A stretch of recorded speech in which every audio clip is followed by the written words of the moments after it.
Bonsoir à tous, soyez les bienvenus pour suivre avec nous ce journal de 22 heures dont voici les faits saillants de l'actualité. Le chef de l'État Ismaël Omar Guelleh a reçu aujourd'hui une délégation conduite par le ministre turc des Infrastructures. Et dans l'actualité nationale, dans le cadre des activités de développement social dans la région de l'Unité, la ministre des Affaires sociales et des Solidarités s'est rendue. Et à Gaza, l'enclave ravagée par les attaques israéliennes. C'était les titres. Place au développement. Le chef de l'État Ismaël Omar Guelleh a reçu aujourd'hui lundi au Palais de la République le ministre turc des Transports et des Infrastructures, M. Abdelkader Oraloglu, à la tête d'une importante délégation de son pays. Le déplacement du ministre turc à Djibouti a trait à la tenue de ces jours-ci dans notre pays des travaux de la 5e réunion du comité économique conjoint entre la République de Djibouti et la Turquie. L'audience entre le président Guelleh et le ministre turc des Transports et des Infrastructures servit d'emblée de cadre d'évaluation de coopération économique et des partenariats multiformes que les deux nations entretiennent dans la quasi-totalité des secteurs du développement. Les entretiens ont ensuite été étendus à l'identification de projets nouveaux de coopération entre les deux pays, notamment en matière d'investissement, de réalisation d'infrastructures stratégiques et de développement socio-économique. La mise en service définitive de la zone économique exclusive de la Turquie à Djibouti, la réalisation également d'un plus grand engagement d'opérateurs turcs dans des projets porteurs à Djibouti, dont le nouvel aéroport, l'identification et l'intensification de la coopération bilatérale liée à la construction d'édifices publics font entre autres partie des programmes de collaboration redéfinis par les deux parties. Et à l'issue de l'audience avec le chef de l'État, le ministre turc du Transport s'est exprimé. Voici ses propos. Nous sommes arrivés hier soir à Djibouti et nous avons eu justement un programme très intense. Nous avons été justement reçus par le ministre des Affaires étrangères et tous les autres ministres. Nous avons délibéré sur comment nous pouvons bien sûr développer les échanges qui existent entre les deux pays. Je suis le ministre qui, depuis 2016, arrive pour la première fois, en fait, sur le territoire djiboutien. Je pense qu'il y a beaucoup d'écarts et donc il faut se rattraper. L'emplacement de Djibouti est très stratégique et donc la coopération qui va être effectuée entre les deux pays va être au profit des deux pays. Nous avons multiplié par 10 le volume d'échanges dans le courant de la dernière décennie et notre objectif actuel, c'est justement d'élever le niveau de 500 millions de dollars d'échanges à des niveaux beaucoup plus élevés. Et je vous propose cette fois de suivre les propos du ministre des Affaires étrangères de la coopération internationale, Mahmoud Ali Youssouf, également présent à l'audience avec le chef de l'État. Le ministre du Transport et des Infrastructures turc est venu à Djibouti dans le cadre de la tenue de la 5e commission mixte entre nos deux pays.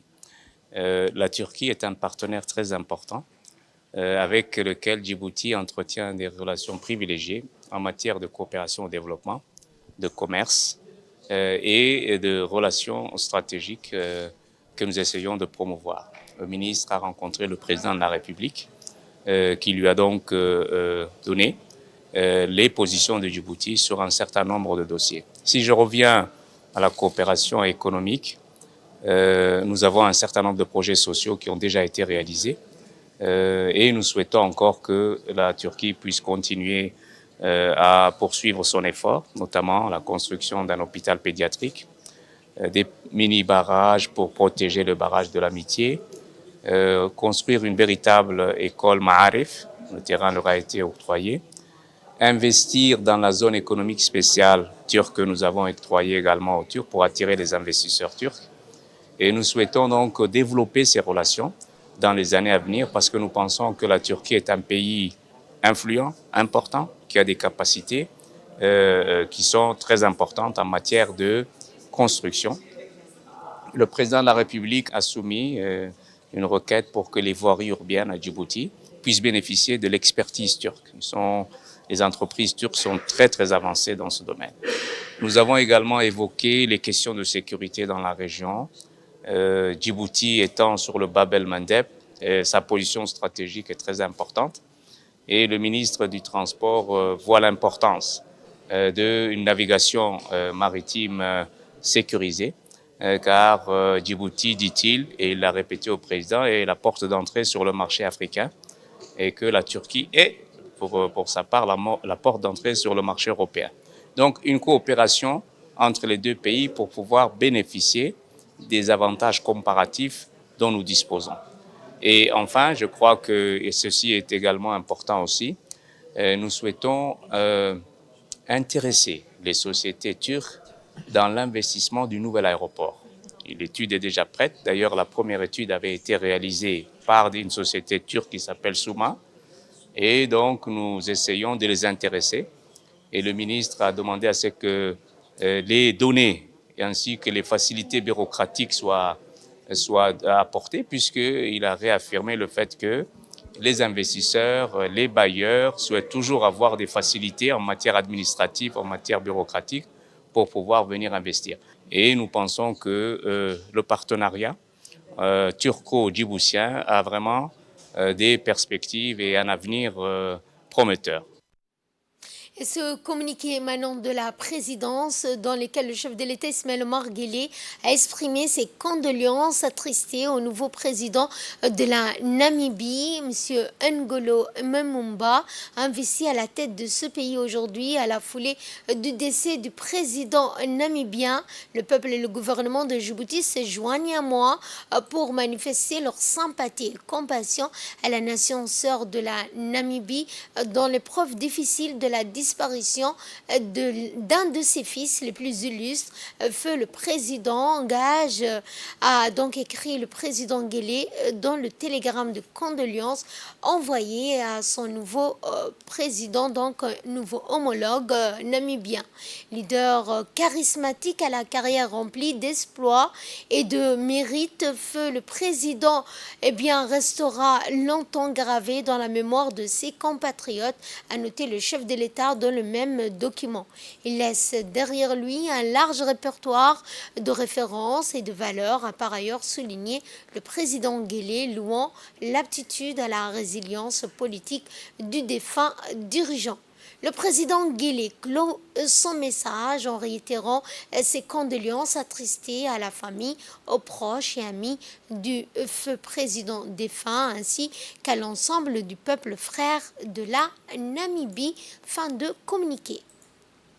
Dans le cadre de la célébration du 45e anniversaire des relations diplomatiques entre Djibouti et la Chine, une rencontre culturelle pour une amitié durable a eu lieu hier soir au Palais du Peuple sous l'égide du Premier ministre Abdelkader Kamel Mohamed.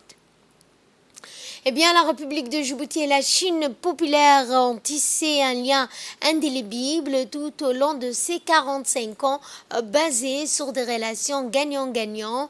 Au niveau économique, la Chine a investi tout au long de ces années sur le plan économique, culturel, sanitaire ou autre. Djibouti abrite également la première base chinoise en Afrique. Le spectacle culturel a été organisé par l'ambassade de Chine à Djibouti en collaboration avec le ministère des Affaires étrangères, de la coopération internationale et avec la participation du ministère de la Jeunesse et de la Culture.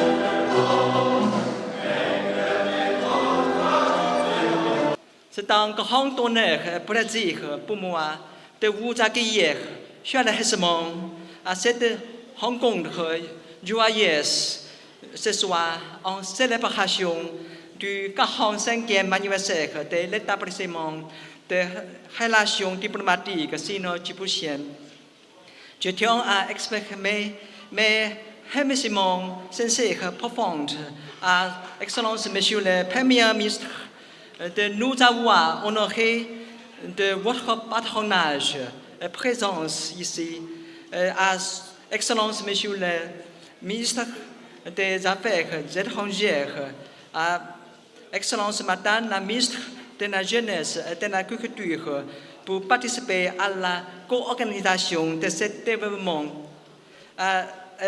Remerciements à tous les distingués invités et tous les amis pour votre soutien précieux à l'amitié sino-djiboutienne. La ministre de la Jeunesse et de la Culture, Dr Hibo Moumina Assoui, s'est également exprimée à l'occasion de ces festivités. Voici un extrait de son intervention. Ce soir, nous célébrons l'histoire des solides liens de partenariat tissés par une collaboration gagnant-gagnant avec la Chine vers un développement compétitif et durable de Djibouti. Nous célébrons des relations qu'on peut qualifier d'excellente santé, n'est-ce pas, cher Mahmoud, et bien sûr empreintes d'entente amicale, de compréhension et de respect mutuel.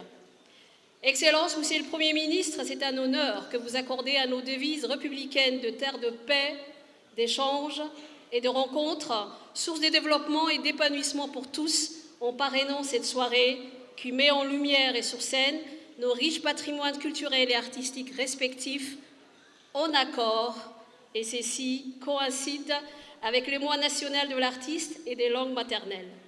Ne dit-on pas que le hasard fait bien les choses? L'ensemble de travaux que nous avons menés pour mettre en œuvre le riche programme de cette célébration au cours des dernières semaines témoignent, je vous assure, des excellentes relations diplomatiques entre Djibouti et la Chine, ainsi que du dynamisme de la coopération culturelle que nous souhaitons davantage plus riche. Depuis un peu moins d'un demi-siècle, la coopération sino-djiboutienne ou djibouto-chinoise a connu un développement exponentiel. Et depuis l'ascension à la magistrature suprême de son Excellence, M. Ismail Omar Guelleh, la volonté de Djibouti et de la Chine pour une coopération d'intérêt commun a atteint de sommets dans les annales des coopérations internationales qui méritent qu'on les célèbre ce soir. En effet, la coopération bilatérale sino-djiboutienne et djibouto-chinoise a permis le succès de nombreux projets d'intérêt commun dans tous les domaines socio-économiques. Et je vous propose cette fois de suivre l'intervention du ministre des Affaires étrangères de la coopération internationale, Mahmoud Ali Youssouf. Nous célébrons ce soir les 45 ans de l'établissement des relations diplomatiques entre la Chine et Djibouti. Plus de 4 décennies d'une amitié solide et d'une coopération fructueuse. Le partenariat sino-djiboutien est passé par plusieurs étapes cruciales dans le cadre d'un processus de co-développement gagnant-gagnant.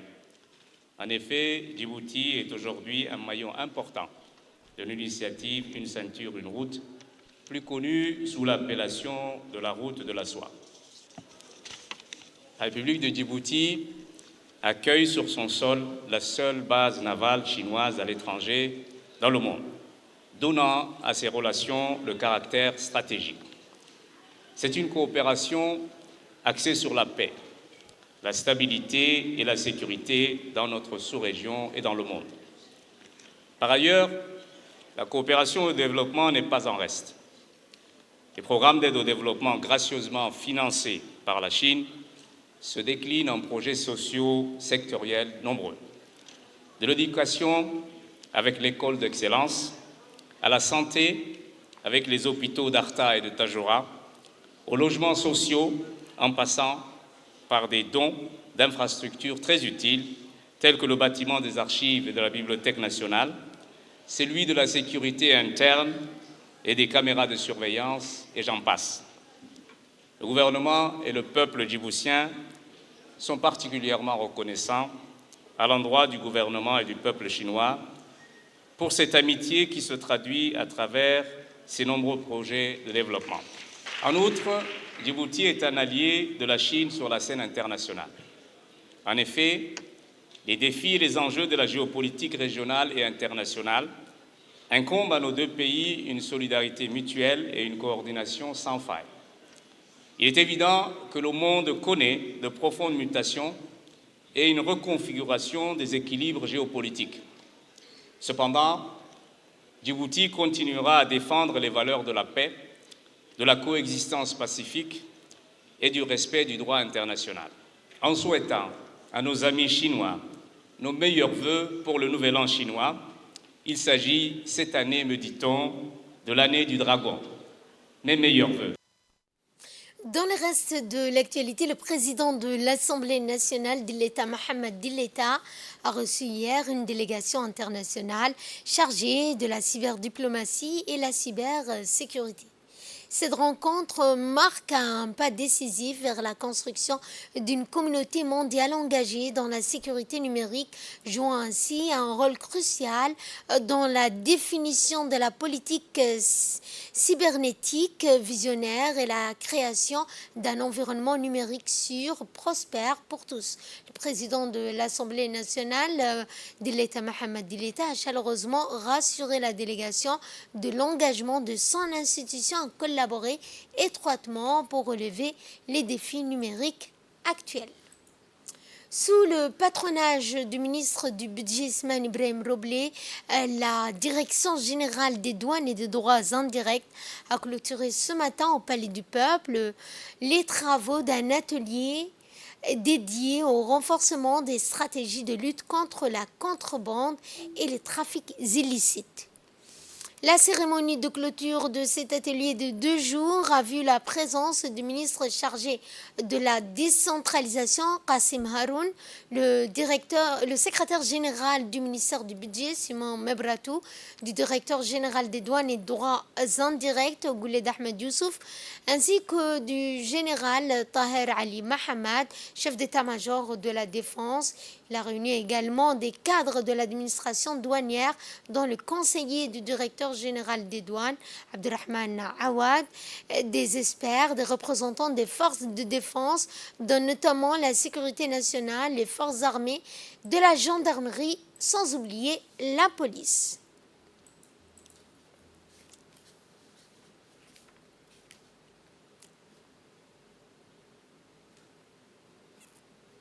Suivant cette fois le discours à cette occasion du ministre de la décentralisation, M. Kassim Haroun. Favorisés par une région instable, prennent de nombreuses formes et connaissent une forte expansion ces dernières années au long de nos frontières et appellent plus que jamais à une réponse coordonnée, innovante et renforcée pour lutter contre cette menace. La douane djiboutienne est engagée en première ligne et nous le voyons tous les jours dans tous les médias pour lutter contre cette contrebande illicite. Ce combat mené sans relâche au quotidien aux frontières des pays pour endiguer ce fléau, et c'est à travers des activités de surveillance et de contrôle continu et la collaboration étroite avec la force de sécurité. Cet atelier de haut niveau marque toutefois une étape charnière dans les actions en matière de lutte contre la contrebande, fraude et trafic illicite. En réunissant tous les parties prenantes de cette lutte, cet atelier a une approche de complémentarité et de synergie entre les structures engagées afin de développer une compréhension commune de la menace à laquelle l'on est confronté et les risques sous-jacents. Faciliter une étroite coordination entre services visant à faire converger les actions déployées de part et d'autre et mettre en place un cadre juridique et institutionnel robuste et adapté. Et suivant cette fois l'intervention du ministre du Budget, M. Ismaël Ibrahim Roblé.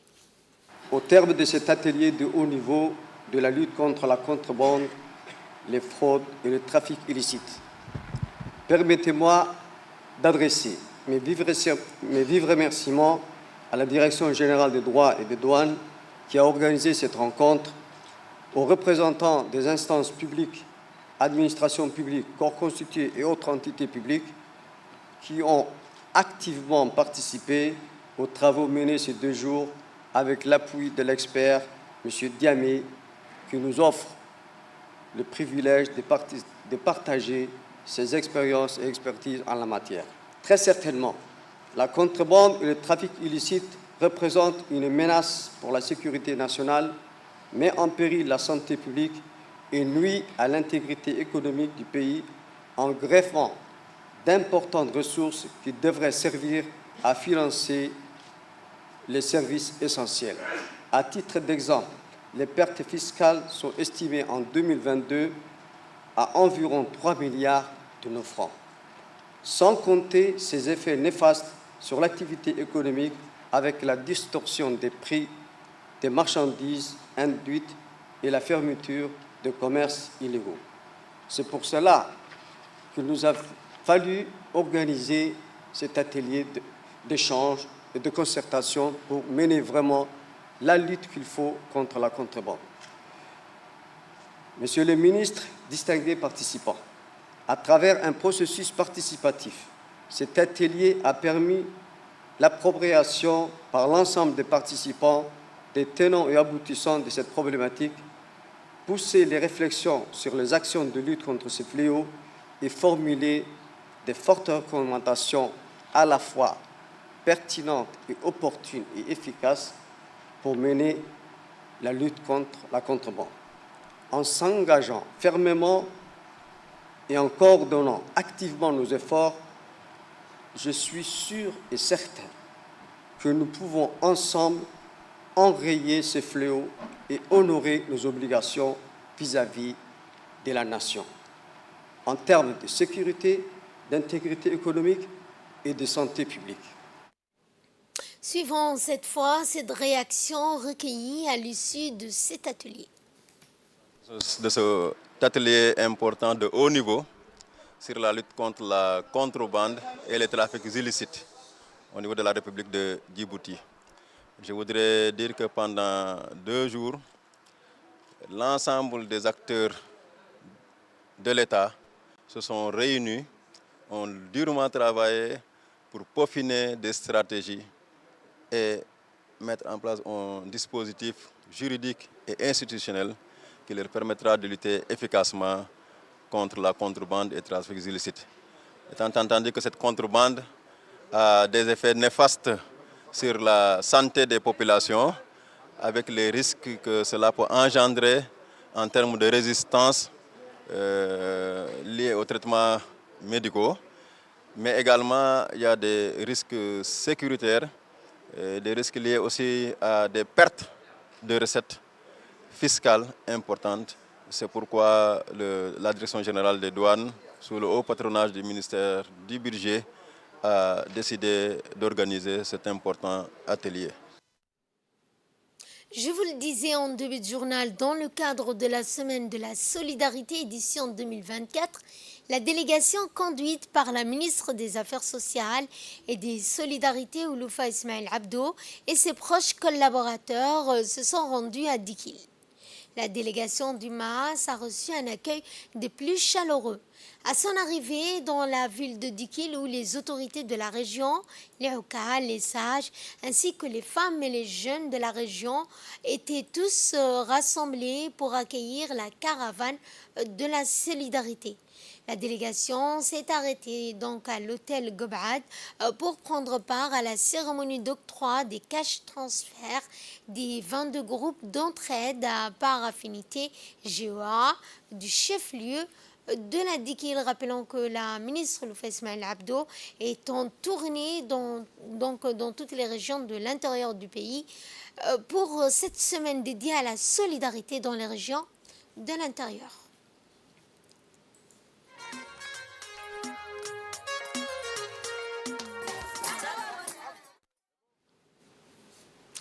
La ministre des Affaires sociales et des Solidarités ainsi que les autorités de la région de Dikil ont rencontré ces groupes d'entraide par affinité.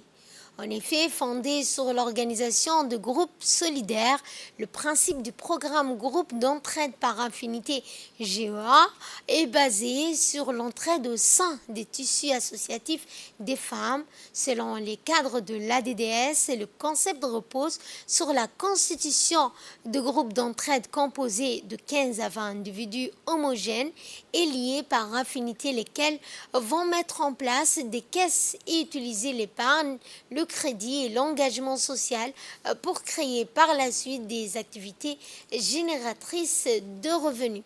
Ces GEA, qui sont au nombre de 22 dans la région de Dikil, ont reçu des mains des officiels un chèque d'un montant de 220 000 dollars, soit 39 50 000 de nos francs. Cet argent qui servira à la CEPEC Sud permettra à ces femmes d'emprunter et de créer plusieurs activités génératrices de revenus. Eh bien, la responsable des groupes d'entraide par affinité, Mme Nafissa Farah, a rappelé que ce programme est entré en vigueur le 15 juin 2023. Elle a indiqué qu'en cotisant à hauteur de 100 francs ou 200 par femme en raison de 330 membres que comptent ces 22 GEA, la somme cotisée par ces femmes s'élève aujourd'hui à 2 900 francs. De fil en aiguille, avec le remboursement effectif et la régularité des cotisations, la somme récoltée par ces femmes s'élève aujourd'hui à 19 millions de nos francs, et ce sans la moindre intervention d'une quelconque entité extérieure. Et on écoute cette fois le mot du préfet de Dikil, M. Hassan Abdi Roblé. Accueillir en ce jour marquant la célébration de la Semaine nationale de la solidarité dans la région de l'Unité. Pour moi, c'est un moment privilégié où nous convergeons nos efforts pour renforcer les liens qui unissent notre communauté et réaffirmer notre engagement envers la solidarité et l'entraide. Comme vous le savez, la solidarité en tant que valeur fondamentale transcende les différences et nous unit dans un esprit de compassion et de partage. En cette semaine dédiée à la solidarité, rappelons-nous l'importance de tendre la main à ceux dans les besoins, de soutenir nos voisins et de travailler ensemble pour édifier une société plus juste et inclusive. Je souhaite également souligner le rôle prépondérant de son Excellence, M. Ismaël Omar Guelleh, dans la mise en œuvre de la politique de solidarité nationale.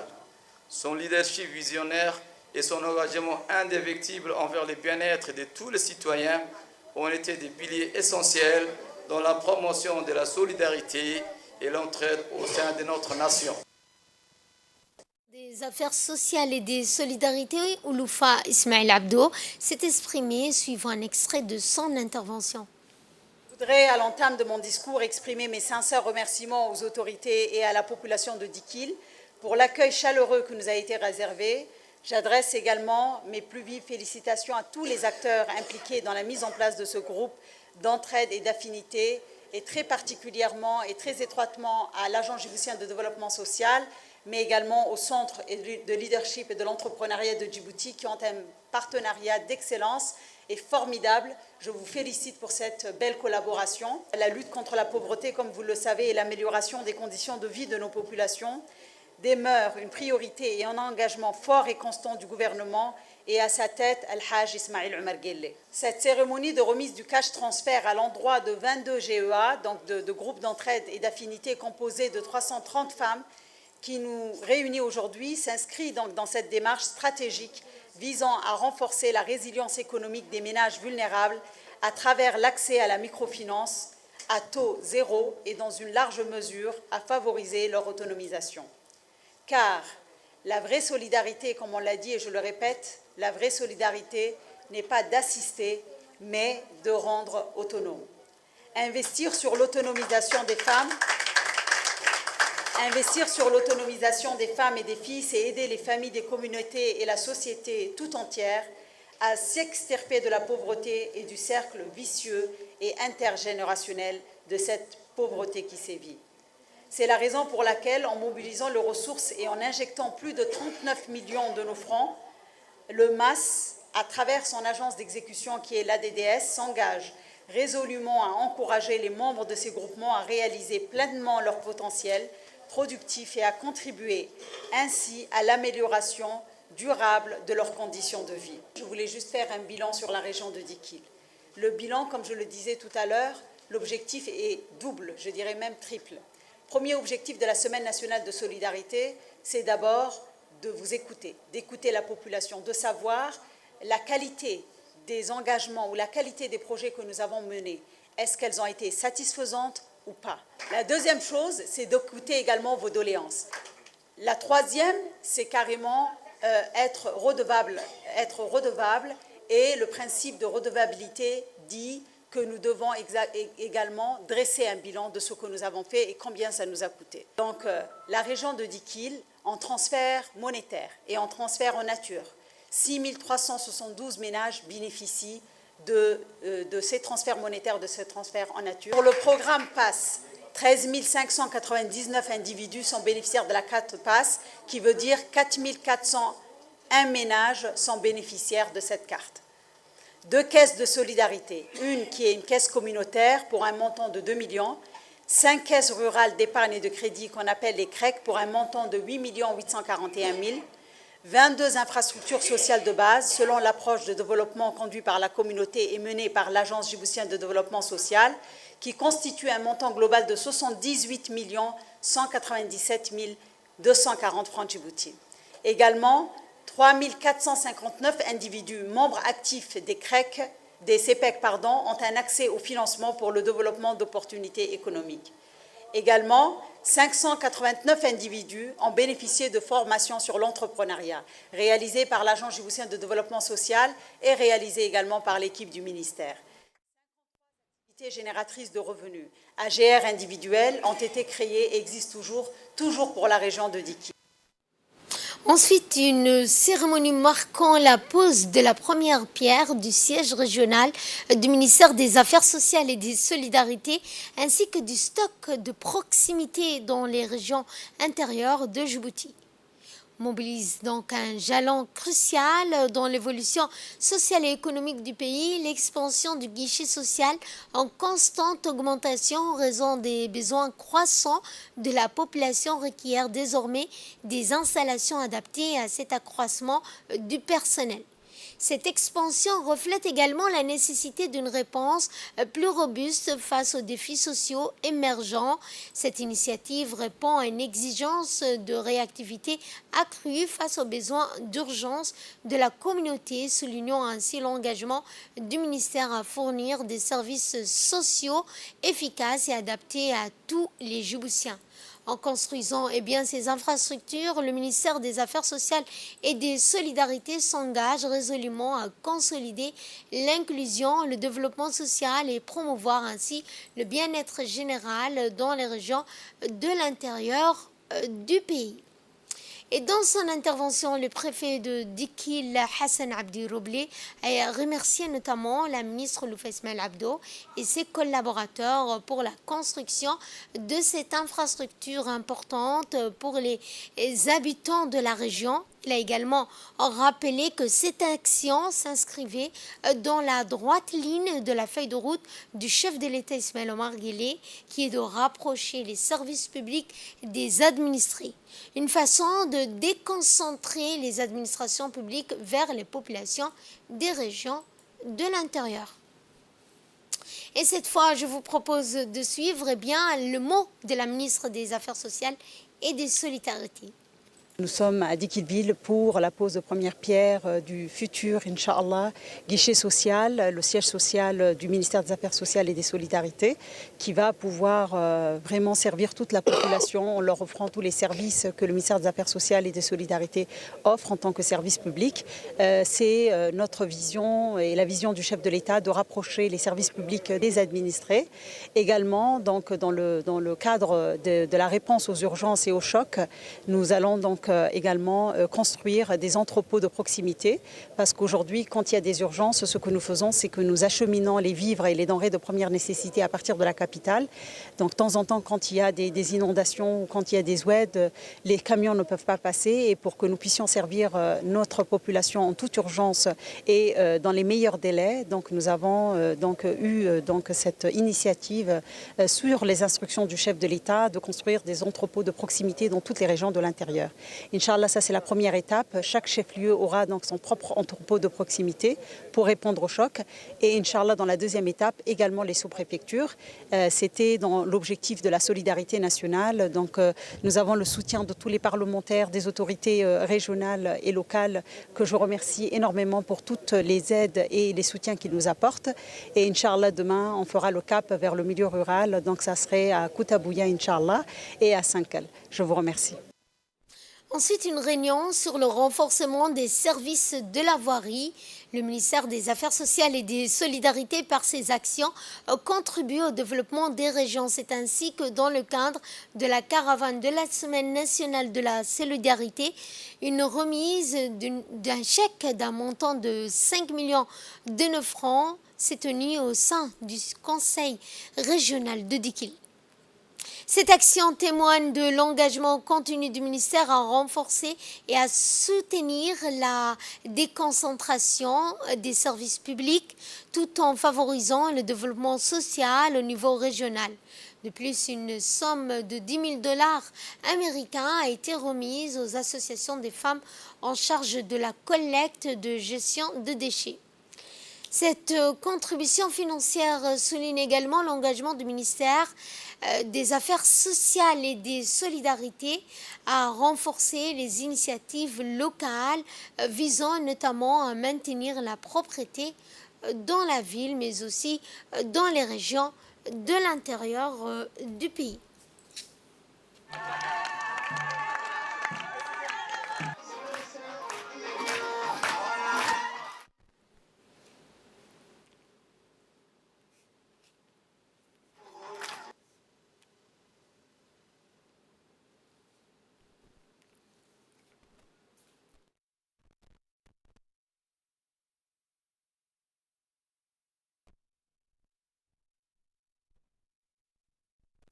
De l'engagement du ministère des Affaires sociales et des Solidarités à renforcer, à soutenir la déconcentration des services publics de l'État. De plus, une somme de 10 000 $ américains a été remise aux associations des femmes en charge de la collecte des détritus dans cette région du pays. Et de là, nous passons à ce qui domine l'actualité internationale. À Gaza, l'enclave a été ravagée de plus en plus et le bilan des victimes de la guerre israélienne sur la bande de Gaza est passé à plus de 27 365 martyrs et 66 630 blessés depuis le 7 octobre 2023. C'est ce qui ressort d'un communiqué émis par le ministère palestinien de la Santé. À Gaza, exposant les derniers chiffres au 121e jour de l'agression israélienne barbare sur la bande de Gaza, l'armée israélienne mène depuis le 7 octobre une guerre dévastatrice dont les victimes sont principalement des femmes, des enfants, selon les autorités palestiniennes, causant également une destruction massive et une catastrophe humanitaire sans précédent selon les Nations Unies. Et c'est sur ce point que ce journal touche à sa fin. Merci de votre fidélité. Excellente soirée à toutes et à tous.